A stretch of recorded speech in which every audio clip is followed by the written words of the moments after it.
A lot of different lineups, a lot of different situations, but you know, the whole thing will be live. We'll probably get somewhere in the neighborhood of about 100 plays in before the end of the day.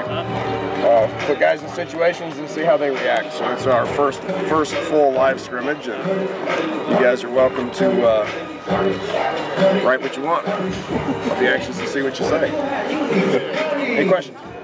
What do you see? What do you see? And you're anxious to see this afternoon? Yeah, just competitive, you know, good competitive football. You know, I mean, our job is to get better individually as coaches and as players, and then try to get your respective units as good as you can, cohesiveness. You know, the overall goal is to put them in situations, see how they respond, and then at the end of the day, hopefully we maintain health. You know, knock on wood's been relatively healthy spring, and we've been getting a lot of good workouts. So competitive, it goes back and forth. If it's ever one-sided in spring, you're not going to be very good. And it doesn't matter which side's good. If it's not competitive and if it doesn't go back and forth, you're not going to be any good. What I see is a team that's competing hard, and you know, each side of the ball has had some good days and had some bad days. This point in the spring, what have you seen out of Skyler and the way he's continued to develop chemistry with his receivers? Yeah, it looks like a senior. He looks like a starting senior quarterback to me. So everything makes sense. The signals, the communication is good. His checks are outstanding. Timing with the receivers, you're starting to see improve. You know, where him and Shelton had a deal last year. You know, he's developing that now with Karan. You know, with DeKeel. You know, and some of these running backs as well. Last couple of years, the strength of this offense was lying in the running game, and you ran the ball the majority of the time. With the personnel that you have this year, do you think that you could see it possibly slide the other way, where you pass the ball a bit more?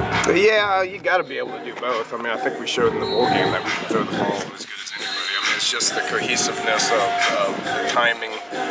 We need depth at receiver. We're missing some guys that I think can potentially change the game. You got good, solid starters in Shelton and DeKeel and Karan, but you need guys that can change the game. You know, and those guys will be here in August. So, you know, I'd like to be able to do what we need to do. If that's run the ball a whole bunch, then we need to be able to do that. If it's throw the ball a whole bunch, then we need to be able to do that as well. I really like where we're at O-line-wise, you know, as well. It's not just Skyler and his rapport with the receivers. I mean, the O-line has something to do with that. Our pass protection was very spotty at times last year, so Coach Wickline's really done a great job of improving that area. Do you have 5 starters locked in, or are you still rotating guys? Not yet. No, not yet. You know, I think Yadney, Pankey, and Tyler are pretty solid right now. But the right side, there's some competition. It has nothing to do with how Bosch or Marcel's doing. It has everything to do with how Colton McKivitz and Tony Madden are doing. So those guys are fighting for a job right now. What you're seeing there, is that a product of the work that you put in the O-line and the development and so forth?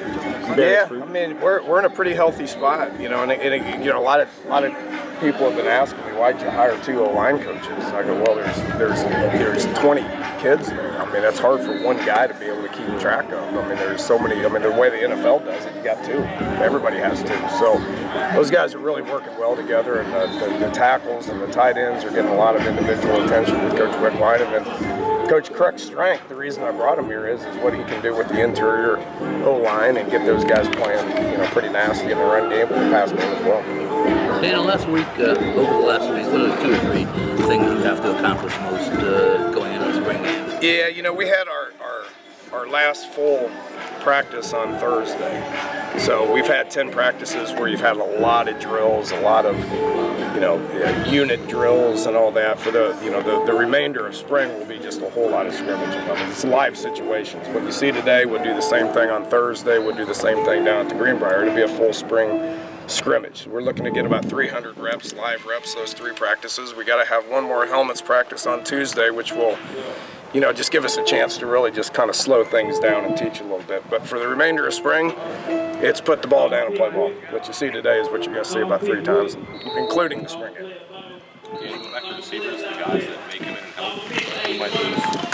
Well, you know, Javon, we're planning on getting him back in summer. You know, we academically we got to see how he finishes, but we're planning on him coming in. Marcus Sims has made a lot of plays. Marcus is still dealing with the death in his family. You won't see him, but he's been here for the majority of the time, and he's shown where he can change the game a little bit. You know, we know Gino Smothers can change the game. So we got guys that can score. But the good news is we're not expecting those guys to come in and be full-time starters. We need those guys to come in and be a change of pace. Sounds like you're thinking a little bit of the guys who are not. Do you reach a point when you're out there the next couple of days thinking, all right, if not him, maybe somebody we've seen. I think we got our starters with 1, 2, and 6. Those are our starters. I mean, anywhere though. We got those guys that are going to be able to come in and change things. You know, and I think we're in the same situation at running back too. We got 7 and Eli and Shell. I mean, those guys are pretty solidified as our starting backs. You'll see 4 out there make plays today, and then we got a pretty good junior college kid coming in as well. So. Yeah, it's far from a finished product. You see David Sills make plays in receiver. I mean, are you happy with his progress? Is he much better than he was when he was sort of new to the Nah, he's still working out quarterback stuff, so he's not focusing on receiver, so he's not getting better at receiver. He'll play receiver, but unless you 100% focus on it, I mean, he's not Deion Sanders where he can just kind of get in there and just do some things. I mean, he's a young kid with a lot of eligibility left, and until he focuses on a specific thing, he's not going to get great at it. So he's focusing on quarterback, but you'll see him get in there because we got no depth at receiver right now. He needs to help us out. He's a team player, and we appreciate that. What improvements have you seen from Michelle throughout the whole spring? Just consistency. I'm actually he got banged up and didn't practice on Thursday. That resembled the old Shell, which is what's happened with him in his career.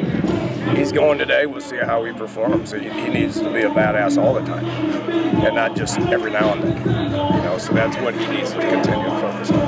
How important to this spring and to this year's team was pulling out the bowl game?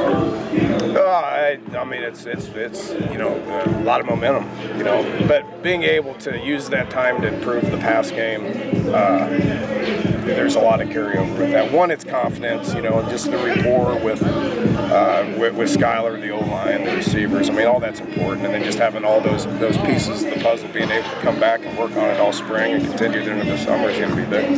Dane, is there any silver lining to Josh getting that suspension knocked down to 3 games? It just got knocked down to 3 games, so we're happy that he's going to be a part of the team. It's fair to say that all the stuff you're talking about continuity on offense, first time since your first time. Since Gino coming back after that first year. Had a little bit of it with Clint, with Clint, that Clint's first year, Kevin's first year, Mario's first year, Charles' first year, Wendell's first year. That was a dynamic that I hope I will never have to deal with again. There was a little continuity with those guys coming back the next year, but over the course of a couple years, you're looking at Shelton and Skylar, and DeKeel. Those guys have been throwing for 3 years now. So just that they're a little bit maybe a lot further along than previous years. As far as getting to know each other and reps together. The first group, as in the guys you have this year versus the playing Charles. Yeah, we're ahead of that. We're without a doubt ahead of that. The Gino, Tavon, Stedman thing was a dynamic that's I hope to be in that situation again at some point. Those guys have been throwing together for 4 years. This is the closest thing to that. Defensively, you haven't talked much about defensively, are you? Yeah, no, I mean they're yeah. I mean, geez, I got my hands in that a little bit. No, I gotta make sure they're doing good. I mean, the coaching staff, I can't tell you how happy I am with that. I mean, just the way Gibby's running it, another rapport that he's got with his assistants is really good. Those guys are going to be, I think they're going to be as good as they were last year before it's all said and done. A lot of older guys that have playing experience, so we're not replacing a lot of these guys that graduated with new guys. So, I think they're in pretty good shape. There's a lot of 4- and 5-year guys and players that know the system going into the 3rd year. It's not the point now in the spring where the spring game can't come soon enough. No, we're good. There's a whole bunch of spring games on TV. I'm going to sit down and watch Missouri's tonight. That's our first opponent, but we wanted it late for a reason. I mean, the Greenbrier is going to be spectacular. I mean, that's just going to be great for West Virginia University in general. So we're really excited about getting down there, but we got a lot of work to do. Like I said, 3 scrimmages ahead of us, and there's a lot of ball to be played.